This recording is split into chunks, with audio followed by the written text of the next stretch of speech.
ಮಂಡ್ಯ ನಗರದ ವಿ ರಸ್ತೆಯಲ್ಲಿರುವ ಮಂಡ್ಯ ಜಿಲ್ಲಾ ಶ್ರೀ ಶ್ರೀ ಜಗಜ್ಯೋತಿ ಬಸವೇಶ್ವರ ಪತ್ತಿನ ಸೌಹಾರ್ದ ಸಹಕಾರಿ ಸಂಘದ ವತಿಯಿಂದ ಶ್ರೀ ಜಗಜ್ಯೋತಿ ಬಸವೇಶ್ವರರ 892ನೇ ಜಯಂತ್ಯೋತ್ಸವ ಹಾಗೂ ಶ್ರೀ ಬಸವೇಶ್ವರರ ಭಾವಚಿತ್ರಕ್ಕೆ ಪುಷ್ಪಾರ್ಚನೆ ಕಾರ್ಯಕ್ರಮವು ನಡೆಯಿತು. ಸಂಘದ ಅಧ್ಯಕ್ಷರಾದ ಎಸ್ ನಾಗರಾಜರವರ ಅಧ್ಯಕ್ಷತೆಯಲ್ಲಿ ನಡೆದ ಕಾರ್ಯಕ್ರಮವನ್ನು ವೈದ್ಯನಾಥಪುರದ ಕದಂಬ ಜಂಗಮ ಮಠದ ಶ್ರೀ ರೇಣುಕಾಚಾರ್ಯ ಸ್ವಾಮೀಜಿಯವರು ಬಸವೇಶ್ವರರ ಭಾವಚಿತ್ರಕ್ಕೆ ಪುಷ್ಪಾರ್ಚನೆ ಮಾಡುವ ಮೂಲಕ ಉದ್ಘಾಟಿಸಿದರು. ನಂತರ ಮಾತನಾಡಿದ ಸಂಘದ ಅಧ್ಯಕ್ಷ ಎಸ್ ನಾಗರಾಜರವರು, ಬಸವಣ್ಣನವರು ಪ್ರಪಂಚಕ್ಕೆ ಬೇಕಾದ ಹೊಸ ಪಾರಂಪರಿಕ ಪರಂಪರೆಯನ್ನು ಸೃಷ್ಟಿ ಮಾಡಿ ಹೋಗಿದ್ದಾರೆ.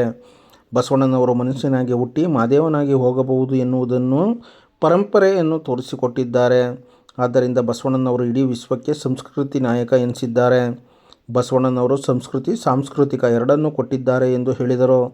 ಈ ಸಂದರ್ಭದಲ್ಲಿ ದ್ಯಾವಣ್ಣ, ಪುಟ್ಟಬುದ್ಧಿ, ಮಹಾದೇವಯ್ಯ, ವಿಶ್ವೇಶ್ವರಯ್ಯ ಸೇರಿದಂತೆ ಹಲವರು ಭಾಗವಹಿಸಿದ್ದರು.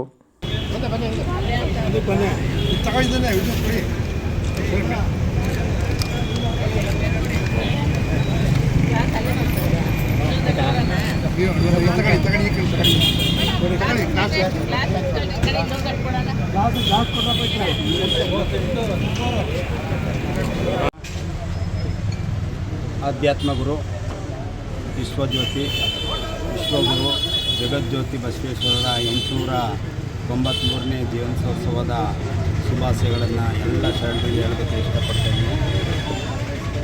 ಈ ಜಗತ್ತಿನಲ್ಲಿ ಹೆಣ್ಣು ಕೊಡುವವರು ಉಂಟು, ಮಣ್ಣು ಕೊಡುವವರು ಉಂಟು, ಹೊನ್ನು ಕೊಡುವವರು ಉಂಟು. ಆದರೆ ಬದುಕಿಗೆ ಬಣ್ಣ ಕೊಡುವವರು, ಬದುಕಿಗೆ ಕಣ್ಣು ಕೊಡುವವರು, ಕಷ್ಟದಲ್ಲಿದ್ದಾಗ ಬೆನ್ನು ಕೊಡುವವರು ಏಕಮಾತ್ರ ಗುರು ಅಂದರೆ ಅದು ಬಸವಣ್ಣವರು ಅಂತ ಹೇಳೋದಕ್ಕೆ ಇಷ್ಟಪಡ್ತೇನೆ. ಹಾಗೂ ವಿಶ್ವಗುರು ಬಸವಣ್ಣವರು ಇಡೀ ಪ್ರಪಂಚಕ್ಕೆ ಬೇಕಾದಂಥ ಹೊಸ ಪಾರಂಪರಿಕ ಪರಂಪರೆಯನ್ನು ಸೃಷ್ಟಿ ಮಾಡಿ ಹೋಗಿದ್ದಾರೆ. ಯಾವುದೋ 2-3 ಶತಮಾನಗಳಿಗೆ ಒಬ್ಬರು ಮಾತ್ರ ಒಂದು ಹೊಸ ಪರಂಪರೆಯನ್ನು ಸೃಷ್ಟಿ ಮಾಡ್ತಕ್ಕಂಥ ಶಕ್ತಿ ಇರ್ತಕ್ಕಂಥದ್ದು. ಪರಂಪರೆಯನ್ನು ಸೃಷ್ಟಿ ಮಾಡೋರು ಒಬ್ಬರು, ಪರಂಪರೆಯನ್ನು ಆಚರಿಸುವಂತಕ್ಕಂಥವ್ರು ನಾವೆಲ್ಲರೂ. ಹಾಗಾಗಿ ಬಸವಣ್ಣವರು ಎಂಥ ಪರಂಪರೆಯನ್ನು ಕೊಟ್ಟರು ಅಂದರೆ, ಮನುಷ್ಯರಾಗಿ ಹುಟ್ಟಿ ಮಹಾದೇವನಾಗಿ ಹೋಗಬಹುದು ಅನ್ನುವಂಥ ಪರಂಪರೆಯನ್ನು ಬಸವಣ್ಣವರು ಕೊಟ್ಟಿದ್ದಾರೆ. ಹಾಗಾಗಿ ಬಸವಣ್ಣವರು ಇಡೀ ವಿಶ್ವಕ್ಕೆ ಇವತ್ತು ಸಂಸ್ಕೃತಿಗ ನಾಯಕರಾಗಿದ್ದಾರೆ.